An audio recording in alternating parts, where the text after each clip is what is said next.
I don't ever slow up, no I don't take shit. I got no love for the fakeness. Bismillahirrahmanirrahim.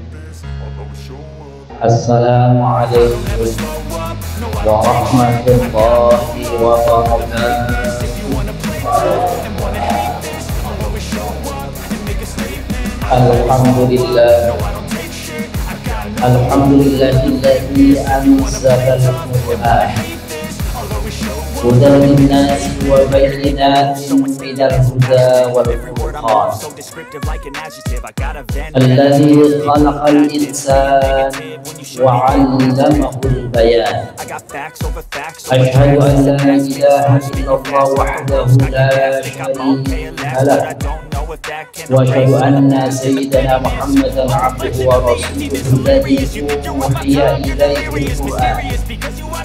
Fassalawatullahi wa salamuhu ala khairi khalqih Muhammad ibn Abdih wa ala alihi wa sahbihi wa man ittaba'a bihadih ila yaumiddin wa sallama tasliman katsiran.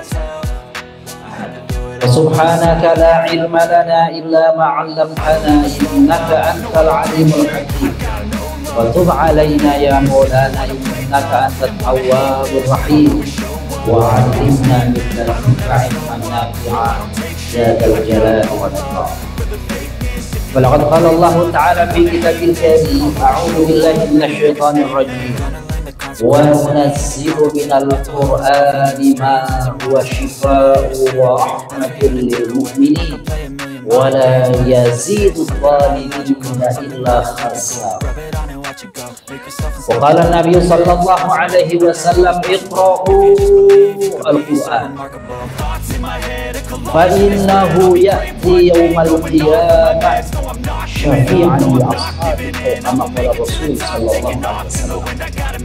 Hadaratul afadil al-asatidah wal ustadzat, segenap ustaz dan ustaz yang memuliakan, Ustaz Haitami dan segenap pengurus DKM Masjid Al-Furqan, para sesepuh, para hadirin, bapak-bapak, ibu-ibu jamaah salat tarawih Masjid Al-Furqan yang insyaallah kita termasuk orang-orang yang senantiasa dapat curahan rahmat barakah dari Allah Subhanahu wa taala. Amin ya rabbal alamin. Sudah 18 malam kemarin ini. Kali ini dalam hitungan saya malam 18. Berarti sudah lewat dari pertengahan daripada Ramadan. Yang kita harapkan tentu saja, harapan kita, doa kita kepada Allah Subhanahu wa taala, kiranya segala amalan yang kita lakukan, ya siyamnya, ya qiyamnya, ya sedekahnya, dan amalan yang lain-lainnya, semoga Allah terima dan Allah ridhoi. Sembari berdoa, mudah-mudahan di sisa hari-hari ke depan ini semoga Allah Subhanahu wa taala kuatkan fisik, kuatkan tekad kita agar bisa menjelaskan sehingga bisa menyelesaikan ibadah Ramadan ini dengan sebaik-baiknya, dan semoga kita keluar dari Ramadan tahun ini termasuk orang-orang yang maghfur li dzunubihi, termasuk orang yang diampuni dosa-dosanya. Amin ya rabbal alamin. Bapak yang muliakan, saya dipesan oleh panitia agar bicara tentang nuzulul Quran. Sebenarnya kan nuzulul Qurannya kemarin gitu ya, tapi kalau pesan hari ini ya nambah sedikit dari apa yang kemarin sudah disampaikan. Bapak-bapak, ibu-ibu yang muliakan, kalau kita ingin mencari keberkahan, apa itu berkah? Berkah itu adalah kebaikan yang langgeng. Itu makna berkah. Kalau kita ingin mendapatkan berkah, maka salah satu rujukan kita kepada Al-Quran Al-Karim, wa hadza kitabun anzalnahu mubarakun. Anzalnahu ilaika mubarakun. Dan inilah kitab yang kami turunkan kepadamu, kitab yang penuh berkah. Maka hadirin yang kami muliakan, kalau bicara Ramadan maka tidak dipisahkan dengan Al-Quran. Pertama kali turunnya Al-Quran di bulan Ramadan. Dan Rasulullah Shallallahu Alaihi Wasallam setiap kali datang bulan Ramadan, maka beliau khususkan untuk murajaah, untuk mudarasah, untuk bertemu dengan Jibril, untuk mengkoreksi bacaan beliau, sekaligus menempatkan surat mana, di mana, ayat berapa, di mana saja. Jadi apa yang kita baca sekarang dari Al-Quran itu dimulai dari Al-Fatihah, Al-Baqarah, Ali Imran, An-Nisa, Al-Maidah, dan seterusnya sampai akhir, maka tidak lain itu bukan kreasi daripada para ulama, itu bukan juga kreasi dari Nabi, tapi itu sesungguhnya adalah petunjuk Allah yang disampaikan melalui Jibril lalu sampaikan kepada Nabi Muhammad Sallallahu Alaihi Wasallam. Maka itulah dalam ulumul Quran itu namanya tauqifiyun, alias apa? Bahwa apa yang ada di dalam Al-Quran urutannya sesuai petunjuk dari Nabi, dari Jibril, dari Allah Subhanahu Wa Taala, bukan kreasi manusia. Maka kalau kita ingin mencari keberkahan, salah satunya adalah carilah keberkahan dengan cara kita berinteraksi dengan Al-Quran. Coba bapak-bapak, ibu-ibu perhatikan, apa saja yang berkaitan dengan Al-Quran, maka dia memiliki keistimewaan dan tempat atau kedudukan yang mulia. Contoh, Al-Quran turun di malam, maka malam itu yang disebut malam Lailatul Qadar atau Lailatul Qadar, malam kemuliaan, maka dia punya keistimewaan dibanding malam-malam dalam setahun. Al-Quran turun di bulan Ramadan, maka Ramadan menjadi bulan yang paling mulia di dalam satu tahun. Al-Quran turun di Mekah, maka Mekah menjadi tempat dan daerah paling mulia sedunia. Al-Quran turun kepada Nabi Muhammad Sallallahu Alaihi Wasallam, maka Nabi Muhammad menjadi manusia termulia sedunia sepanjang masa, dari Adam sampai akhir masa. Malaikat yang diturunkan melalui dia Al-Quran kepada Nabi Muhammad SAW, Jibril, maka Jibril menjadi malaikat termulia dari sekian malaikat yang tak terhitung jumlahnya. Maka kalau kita ingin memuliakan diri kita, berkahi diri kita, salah satu sarananya adalah Al-Quran. Seorang sufi yang bernama Abul Hasan Al-Basri, beliau mengatakan seorang muslim itu mestinya mendapati kenikmatan dalam hidupnya itu pada 3 hal. Ini kalau membaca ini jadinya kita introspeksi, sudahkah kita mendapatkan kenikmatan itu? Seorang muslim kenikmatannya bukan pada makanan, seorang muslim kenikmatannya bukan pada kedudukan, pada rumah mewah dan seterusnya. Kata Imam Al-Hasan Al-Basri, seorang muslim itu kenikmatannya paling tidak pada salah satu di antara ketiganya. Kalau tidak tiga-tiganya, salah satu di antara ketiganya.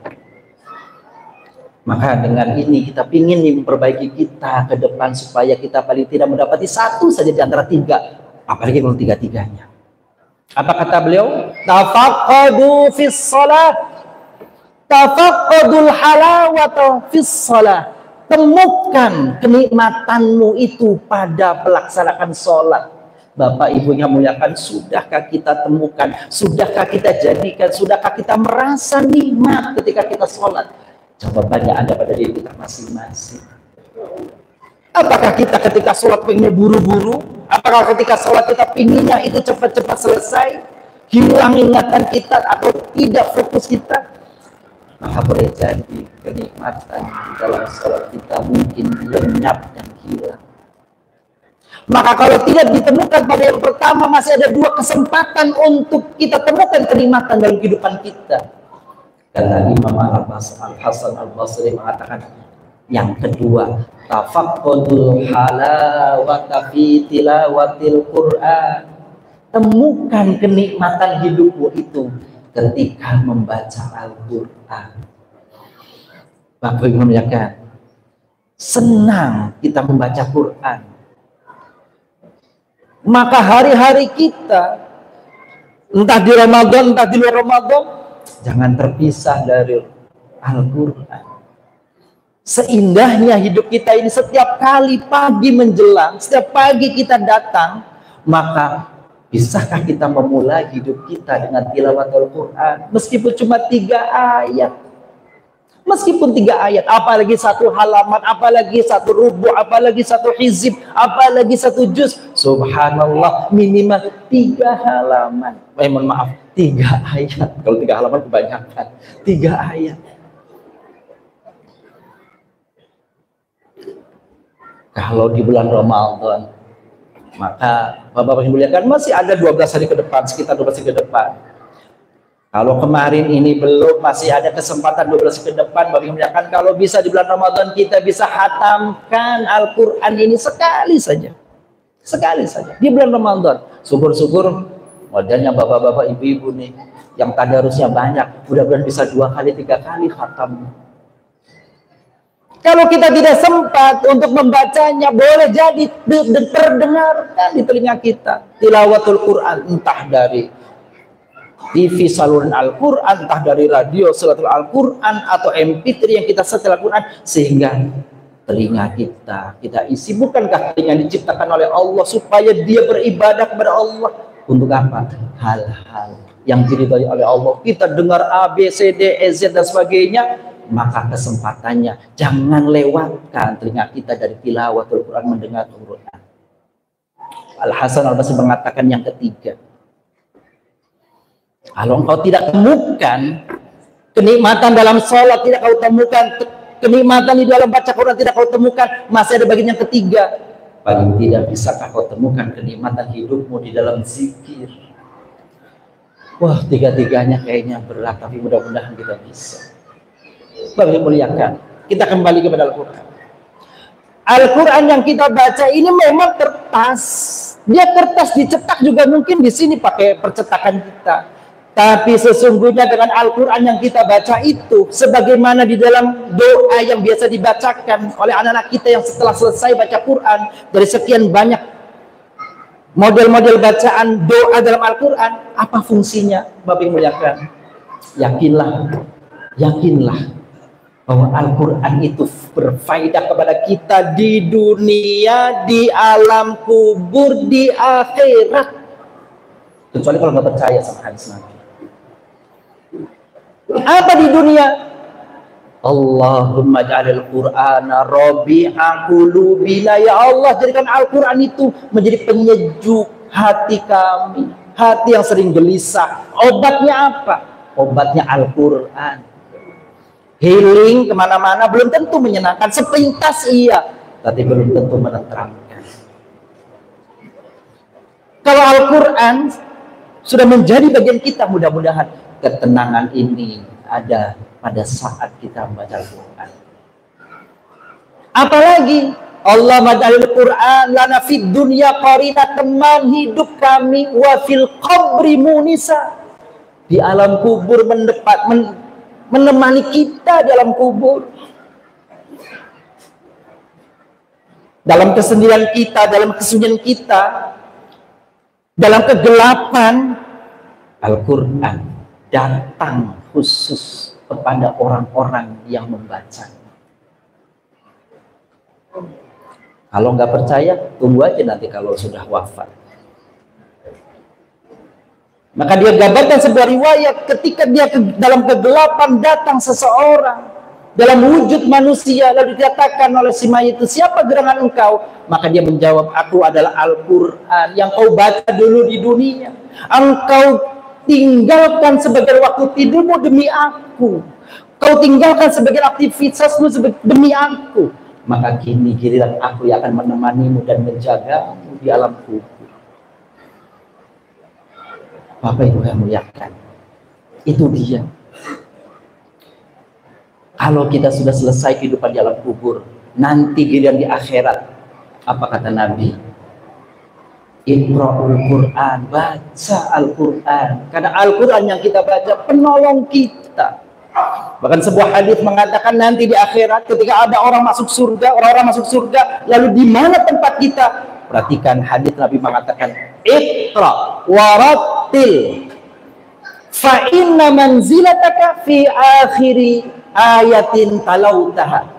Atau kama qala Rasul sallallahu alaihi wasallam. Apa katanya? Nanti di akhirat ketika orang-orang masuk surga, maka orang-orang yang baca Quran mendapatkan tempat istimewa. Lalu diperintahkan kepadanya, baca Al-Quran, tartilkan Al-Quran, karena tempat terakhirmu ketinggiannya di akhir ayat yang kau baca. Para ulama menjelaskan, maksudnya apa ini? Bertambah banyak orang mengkhatamkan Quran, bertambah tinggi dia kedudukannya nanti di akhirat, di alam di akhirat nanti di surga. Siapa yang ingin tinggi derajatnya, tentu keimanan yang mantap, tapi Al-Quran akan menolong kita. Bapak Ibu yang muliakan, mudah-mudahan ini Ramadan, ini momen bagi kita. Ayo, masih ada sisa kesempatan waktu di 12 hari ke depan. Siangnya kita sempatkan untuk baca Quran, malamnya, paginya, sehingga insya Allah di bulan Ramadan ini kita bisa menghatamkannya. Nabi berpesan tidak boleh bercepat-cepat di dalam menghatamkan Quran. Tidak baik kalau ada orang menghatamkan Quran itu kurang dari 3 hari. Lagian siapa yang bisa hatam 3 hari? Tapi kalau bisa dalam 1 bulan ini paling tidak kita bisa menghatamkan 3 kali.